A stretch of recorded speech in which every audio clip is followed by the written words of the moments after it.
Hello and welcome to episode 3 of Popped Ones. Today we're here for National Popcorn Day, and I'm here with Petey Balistreri and Ryan Putsky, two very special guests. And we're going to talk a little bit about their history and lore with the historic Oriental and now Downer Theatre. Petey and Ryan, would you like to introduce yourselves a little bit? Sure. As the noob between the two of us, I started about 10 years ago working in the Festival Lounge, and now I manage cinema operations at the Downer Theatre and Oriental Theatre. And my name's Ryan. I've worked at the Oriental Theatre for 18 years. I started under Landmark Theatres as a member of the floor staff. Worked my way up to chief of staff, lead assistant manager, eventually cinema manager, doing a little bit of everything, including projection. These days I am now the facilities manager for both Milwaukee Film's theaters. All right, let's get into some corn. Flavor 1, question 1. While you're answering this question, try to think about what the flavor profile is, what the secret flavor might be. Do you remember your first time in the theater and/or how did you get started working here? My first time in the theater was probably, I'm thinking 1979 or 1980. My first memory is of seeing either Jason and the Argonauts or Seventh Voyage of Sinbad, Ray Harryhausen stuff, or possibly Max Fleischer Popeye cartoons, but those could all be in one program together, maybe. But I'm thinking late 70s is what I'm claiming. And what would your guess be, if you had to put a guess on it? I would have to guess maybe a little bit of cayenne. Actually, I breathed in when I was answering it. I think that there might be cayenne in this one, but that's not the entire answer. Okay. My first time coming to the Oriental Theatre, worth noting I did not grow up in Milwaukee, was in 2005. A friend brought me to see Jim Jarmusch's Broken Flowers. She was very disappointed that we didn't get to sit in the main auditorium, and we both got too nervous to walk into the balcony. So actually, my first time seeing the main auditorium wasn't until the day I was signing my paperwork in 2006. And as to how I ended up actually working here, I thankfully had a friend who vouched for me. So wherever Rosie is, if you're seeing this, Rosie, this is all because of you. And I have to assume this is some sort of like cheddar jack cheese? Also really close because there is both cheese and cayenne associated with this flavor. It's a elote street corn, special flavor. Also, my first time seeing the main house was also when I got hired and signed my papers. When you brought everybody on, because I first was in one of the side houses to see Parasite before the pandemic, and it was really very good. And I didn't even realize that there was a much cooler, larger house to be seen. So I wasn't even disappointed because I had no idea what I was missing. I didn't feel like asking. I was too nervous, and it was really packed. On to the next flavor. Flavor number 2, everybody. Here we go. And as we embark on flavor number 2, I want you to think, this building is very historic and old. Of all the qualities of the Oriental Theatre, what are some of your favorite? And do you have a favorite space inside of this theater? I'm incredibly enamored with the green room, aka the Rocky Room, that the Sensual Daydreams Shadowcast has been using since, I believe, 1978. I believe so. For an amazing run of Rocky Horror, and it's just one of our big claims to fame, and the kind of thing you just can't buy anymore. I think it's one of the very coolest things about the theater, and I always give it up and bow down to the phenomenal cast of Sensual Daydreams and Rocky Horror. What flavor would you guess? I think a lot of the flavor on this one seeped to the bottom, if I can be honest. We bounced it a lot. Okay, give me a sec. I'm working on it. You're gonna have to dig for it. I also love the tunnel down there, the wind tunnel. That just blows your hair. It's really nice. Is this going to be posted by this weekend? Possibly. Okay. I was just thinking I could boost Rocky Horror. Cool. Yeah. We'll be Because boosting it. it's the anniversary show. It is true. Their last is it? episode was all Rocky Horror. So that's we'll be true. boosting. We'll just keep boosting them because we love them and they're the best of all. There, I can almost taste something. It's really, if you want a hint, it's a basic flavor. It's not. It's a flavor close to our culture, Caucasian relations. You might be able to guess it. It's tough. Garlic or onion powder? That's in there. A little bit of everything is in there. You could say. I have worked for some lovely chefs in my life, and I don't claim to have any kind of palate. so I don't I'm think sorry. any chef would be proud of that flavor. It's okay. I won't say what it is, but Ryan, do you have your answer to the question? Because I don't want to That's- spoil it. He might know. Oh, I have Oh. another guess. Wait, what's your other guess? No. It's everything bagel. Shit. Yep. It is everything bagel. Yeah. I mean, Well, Ryan also heard. We told Ryan Say it earlier. in unison. It wouldn't be fair. But I do want to hear your answer in general. so this is a really weird question for me to answer just because I find myself in literally every nook and cranny of this theater.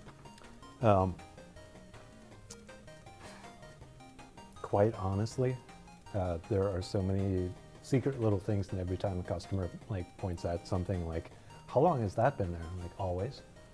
I always enjoy that feeling, but legitimately, my favorite thing about the Oriental is seeing somebody walk in for their first time and just do the, oh my gosh, and it just never gets old. I agree. I agree with that feeling.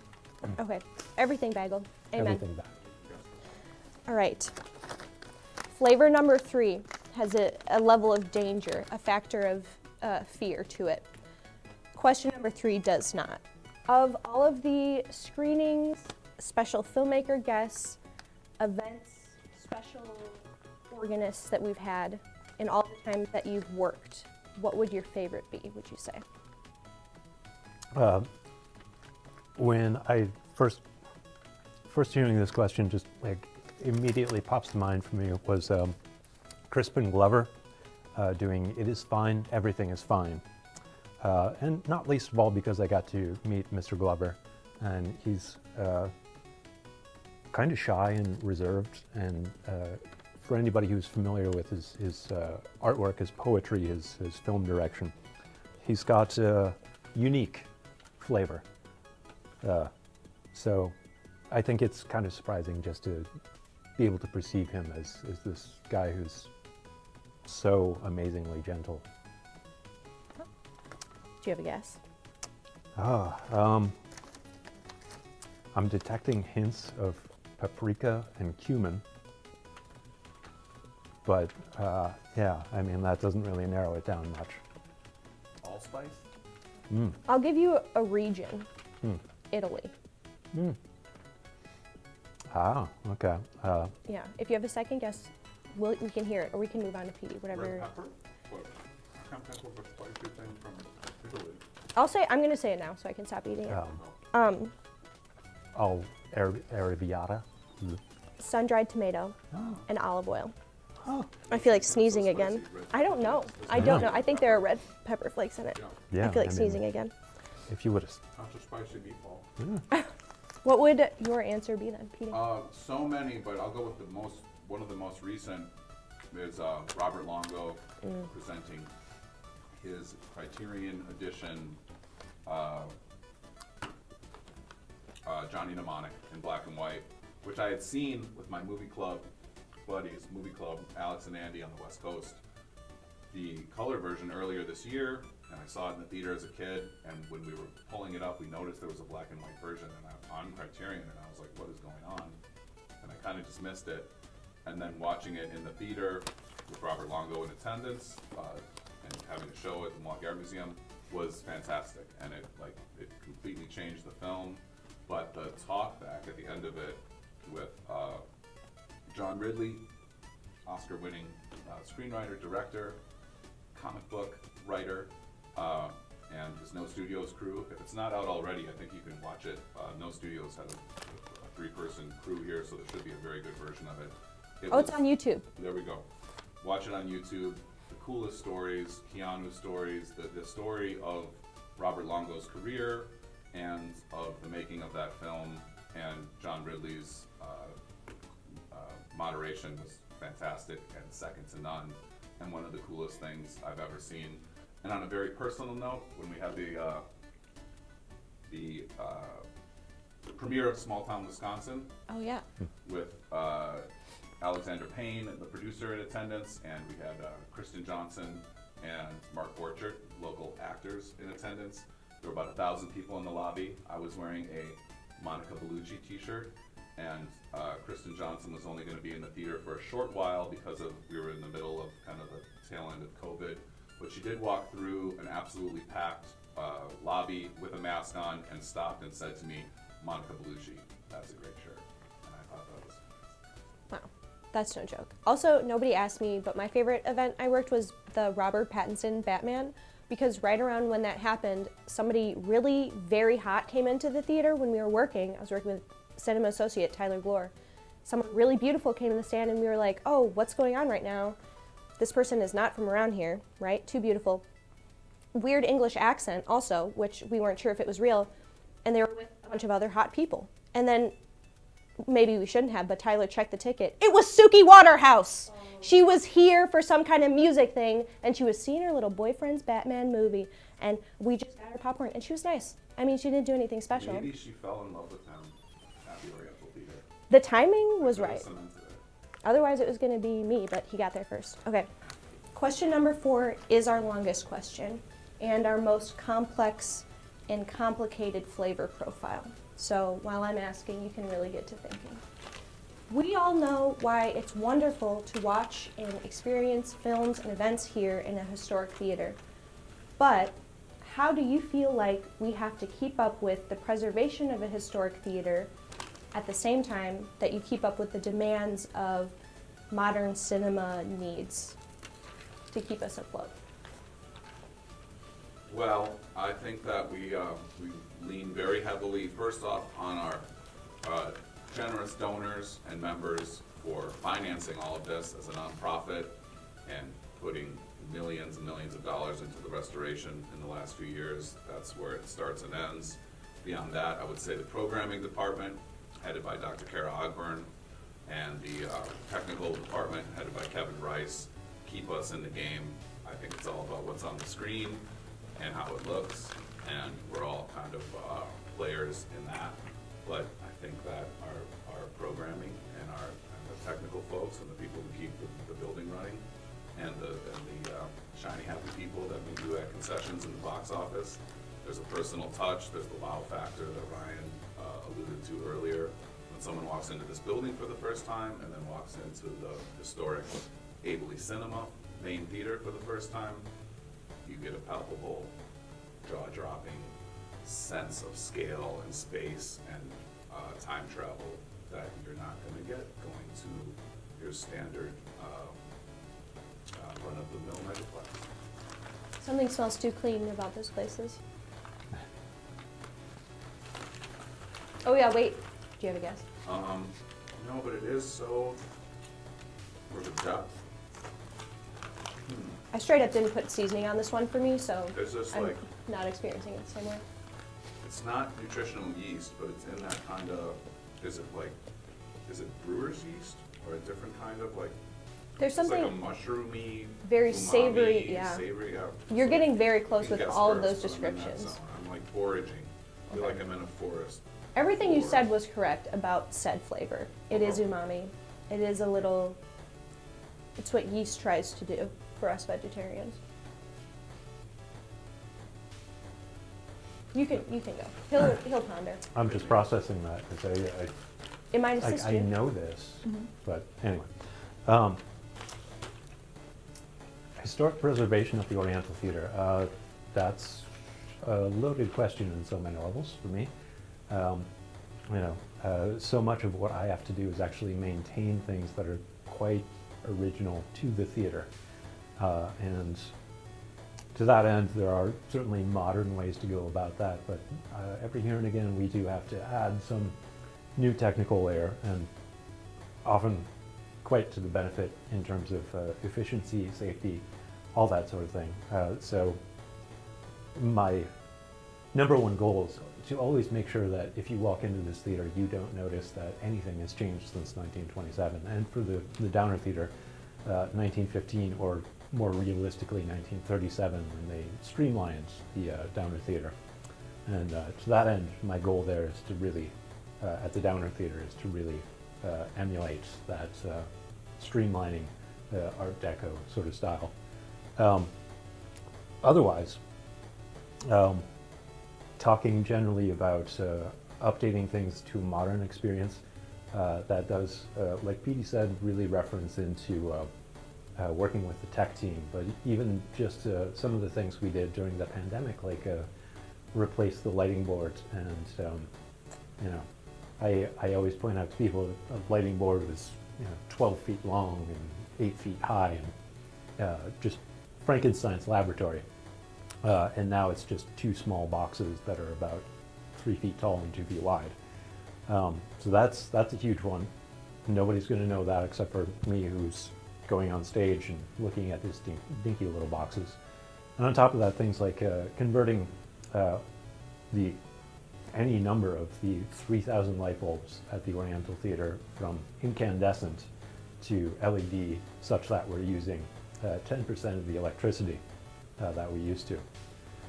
So there's a lot of layers to that, and there are many ways in which I don't think we're going to change the theaters to make it, we are never going to have ultra liner reclining back seats. That's just not going to happen. We don't need them. And yeah, we don't need them. We So are. that's my kids. We're providing a classic experience, and sure, we could be more luxurious, but the place where you are, the things that you're doing, the films that you're watching, I feel like anything that detracts from that experience is just a waste. Every movie I've ever seen here from before I worked here, I have never felt like I needed to be in a Dream Lounger to be watching it. And I also think that it really is important to state now, our historic theaters take so much extra care and extra love beyond what a normal cinema takes. So when you're here, you can really feel the beyond extra needs that a historic theater takes, and it's met all of the time. Everyone that works here loves it so much, and I can't think of a historic building loved more than the Oriental Theater than maybe the Downer, because it's recently been adopted. Especially you, Ryan. Thank you for all that you do for all these many years. Yeah. Horrifying things you have to do to keep a building like this running. All right. Again. Where's the flavor? Oh. I think you gave a little hint, so you want to try Yeah, to say it at what the do we same think? time? We got Yeah. really sentimental, but what do we think the flavor is? I honestly cannot pin it down. Bacon? It's hamburger.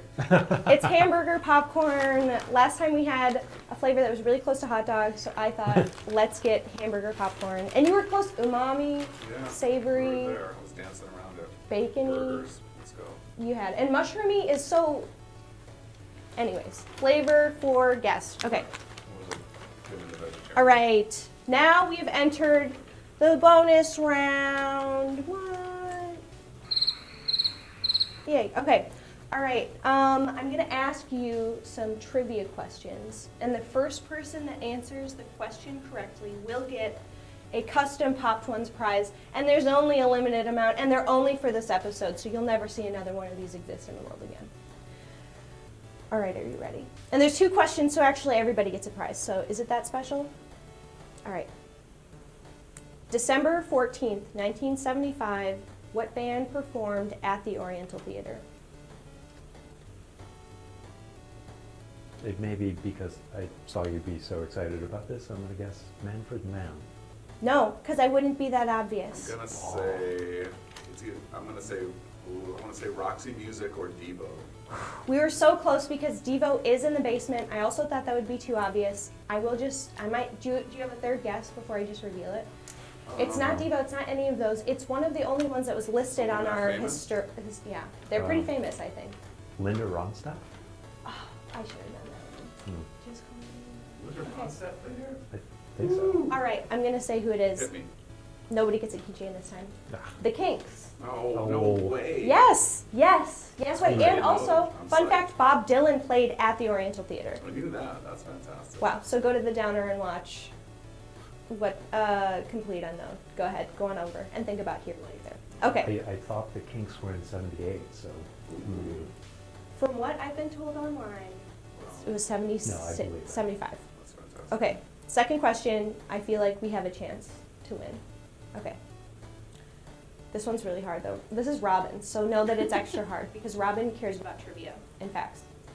When the Oriental Theatre opened in 1927, what was included in the 3 inaugural night performances? Can you name any of them? Yes, there was a brief dedication ceremony. I can't be much more specific than that. There was a newsreel. The film that evening, or that weekend rather, was Naughty But Nice with Colleen Moore. And the cartoon was Germania with Felix Cat.